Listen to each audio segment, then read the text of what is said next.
Greetings, I am Herbert Erpaderp, and it's time to, once again, work on the unnamed railway. Now that the tracks are all in place, and I can run trains, it's time to start making them look the part. The tracks, that is, not the trains, though they will get some attention later on. Plasticky black sleepers and shiny rails aren't especially convincing, so it's time for a bit of painting. As with any paint job, preparation is the first step.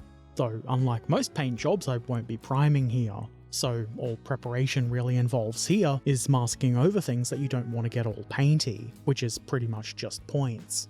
I'm not sure if I really needed to cover up the frogs, but I did so anyway, just to avoid potentially gunking them up. I've used Tamiya 6mm masking tape here, mostly because I have plenty of it. It might not be ideal, but it does the job, though it didn't stick super well. I suspect that might at least partially be because of the Noox ID electrical contact grease I applied last time, though it did work well enough and the tape wasn't blown away by the airbrush, which is the main thing. Obviously, because I have an airbrush, I'm going to use that here. It'll be much quicker and easier than trying to brush paint the sleepers, at least if you try to do them neatly. You could brush paint if you wanted, there's nothing wrong with brush painting, but why do it the hard way when you have the choice of doing it the easy way? The first colour I'm putting down is Vallejo Model Air Burnt Umber, which is an acrylic paint designed for airbrushing, thus the name. It's a fairly dark brown, and so it doesn't really show up too well in the video here, though you can see it on the plywood. This is just about as simple as it looks. I'm trying to get a fairly even spray on all of the sleepers from both sides, and by all, I mean all the track that will be visible. The corners at the ends of the boards will be in tunnels, so there's not much point in painting that. But I have painted a little bit beyond where I think I'll put the tunnel portals. After all, it doesn't make a lot of sense for the rails to suddenly change colour just inside the tunnel. Obviously, I'm wiping the paint off the tops of the rails. I'm using the same cleaning pad things I used last time to get the tracks good and clean. I'm not totally sure, but I think the electrical contact grease I applied last time is actively helping me to get the paint off the rail heads, which I can't say I'm mad about. You can see this is not the neatest thing, which is why I figured it was a good idea to paint early on. This way there's no need to cover any buildings or scenery or anything like that. Here's what it looks like after the first colour. It is a bit hard to see, at least at the time of rough editing. I may have been able to kajigger it a bit in editing. Either way, it is definitely an improvement over the original black. It is a good dark base colour, and even though they weren't the target, it looks good on the rails too.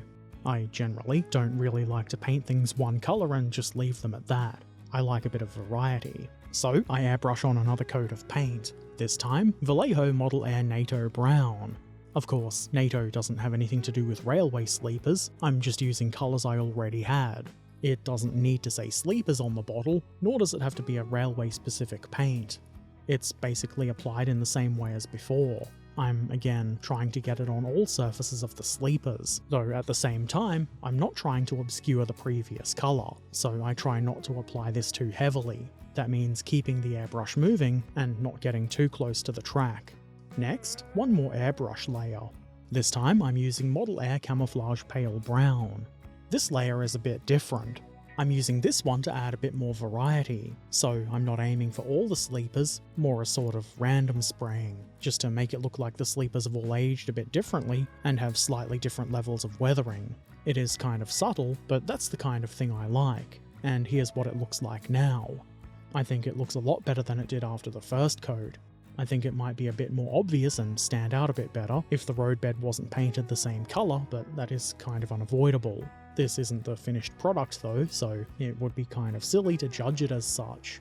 It looks significantly different to the unpainted sections of tracks, and I'm pretty happy with it. I painted the section of track that will be the back of the railway in the same way, except I omitted the original coat of burnt umber. It does make a difference, but it's not a huge one. Probably not a difference you can even really see in the video. We can just say this is a different location with different conditions.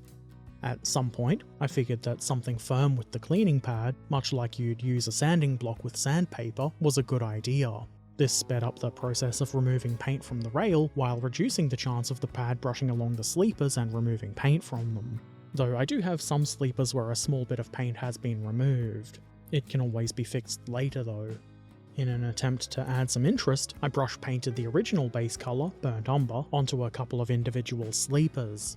Not too many of them. After all, I didn't want to spend 600 hours painting sleepers, so I just did a couple. My thought is that perhaps these are newer replacement sleepers. And you could do this with a variety of colours if you wanted, but I only used burnt umber.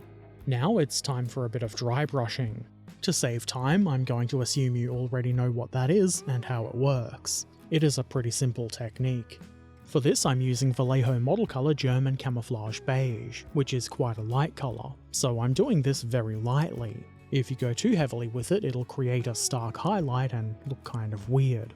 The idea here is to just create a kind of gentle highlight along the edge of the sleepers and a little bit of fading. It will also help blend in those sleepers I painted with burnt umber. It's also a good way to add some colour to the areas that were covered by masking tape and didn't get airbrushed, though you could also touch those up like I did when adding the burnt umber. The spot just beyond the points here is where I went a bit heavier than I really wanted, but it's fine really. I wouldn't go so far as to say that this step is totally necessary, I just kind of like adding lots of layers and colours. In fact, I might do a bit more of this in some different colours later on, though my plan is currently to sit with these colours for a while and make changes later if I feel like it. It's perfectly fine to change your mind. The rails actually do look pretty decent from the airbrushing, but I wanted them to be a little bit more rusty. In this shot, in the siding, just below the track cleaning block, the closer rail looks quite a bit more rusty. This is where I experimented. The closer rail has been painted with Vallejo Model Air Light Rust. The further one has Model Air Rust, which is a bit darker, and is very close to the colour of the sleepers. It doesn't look bad, but I want more rust, and I want it to stand out a bit, so I went with the light rust. If it doesn't end up looking great, we can always change it later anyway. I made the choice to brush paint this onto the rails, and, well, it is a bit tedious, as you can probably imagine. I did consider masking the sleepers and airbrushing the rust, but I felt like applying the masking would be even more tedious and annoying than painting by hand. I'm making it a bit less of an arduous task by not doing it all at once. In fact, as I'm working on this video, I've only really done the first corner that you can see me working on here. It's going to be weeks before this is done. Not only did I choose to hand paint the rails, I also thought it would be a good idea to apply this colour to the tops of the spikes, or whatever they are that hold the rails onto the sleepers. It is a bit fiddly, and not really all that necessary, but I think it'll pay off. If any bits of rust colour get onto the wood parts, you can just rub it away with a finger, or try to blend it in or touch it up with a different colour. There's no need to panic. Making corrections does take time, but it's not the end of the world. I also painted the guardrails. I think these are called guardrails. I painted the tops of these because they don't get all shined up by the wheels as the train goes by. I do feel like maybe this colour stands out a little bit too much here, so I might tone it down later by putting a thin coat of the darker Model Air Rust over the top, but I've not done that yet. I'm going to let it sit for a bit as I mentioned earlier, and that's pretty much it, at least for now. It's pretty much right where I want it. Though I do want to add some weathering, perhaps an overall dust colour, and maybe a few spills of oil and other stuff, but I feel like it makes more sense to add those after the ballast is down, and that's not going to happen for quite a while yet. Maybe I'll make some changes over time, maybe I won't. I guess we'll find out in a future update. This is not a tutorial, I'm simply sharing what I've done, but for those who are interested, there's a list of the paints I've used in the description. I'm sure there are more specific railway colours you could use, but I've already got Vallejo paints, so for me it was just a matter of picking out some colours I thought would work, and I think they did work. The important thing is that the airbrushing is done now, so I can start putting down other things without being too concerned about overspray. Maybe. I'm really happy to be at the point where I get to do the more artistic things, I guess you might say, like painting and building kits and scenery. I'm not quite sure what I'll be doing next, but I do have an idea for a structure to disguise the switches that control the point motors, but that's something for future Herbert to worry about. In the meantime, if you've got any questions or comments, feel free to put them in the comment section below. Subscribe and click the bell if you want to see more, and if you want, you can see my videos a bit early and help keep the channel going over on Patreon or Ko-fi. You can find links to those and all of my other things like Discord and social media in the description below. Take care of yourselves, be excellent to each other, and thanks for watching. Farewell.